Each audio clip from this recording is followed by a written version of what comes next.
Maisa, Ya. apa yang kau tenung dekat Azia ni? Apa Tak. tenung lama sangat? Kau boleh tengok condition dekat luar dia macam mana. Oi, Kau boleh foto. Tengok foto. sporem ah. Aha. Oh. Ini aku tak tahu mana kebun pergi, tapi Oh, ini kita buat daily ni. ini bukan buat daily, ini buat rally. Weh, Kau tahu rally? pasal pula macam mana kau boleh tahu daily pula ni? Tengok condition tahu.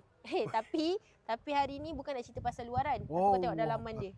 Ui, pasir-pasir banyak. Ini pasir-pasir banyak, Sampah banyak. Tapi satu benda lagi yang aku nak tengok dekat kereta ni, aku tak tahu sama ada kereta ni ada lipas ke tak ada lipas, tapi aku nak buat easy pembasmi lipas dalam kereta dekat dalam kereta ni. Tapi untuk pengetahuan korang, untuk kereta compact yang comel kecil macam Azia ni, pakai satu tin cukup. Tapi kalau untuk kereta SUV, MPV macam Estima, Wish, Velfire, Alphard, kena pakai 2 tin dalam satu kereta.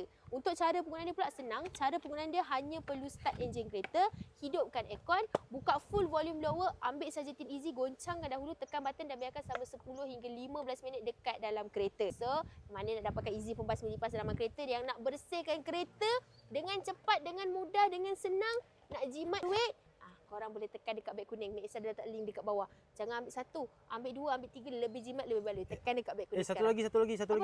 Apa? Dia bawa apa ni? Dia ada bawaan apple, nampak ni? Apple flavor. Apple flavor. Nampak?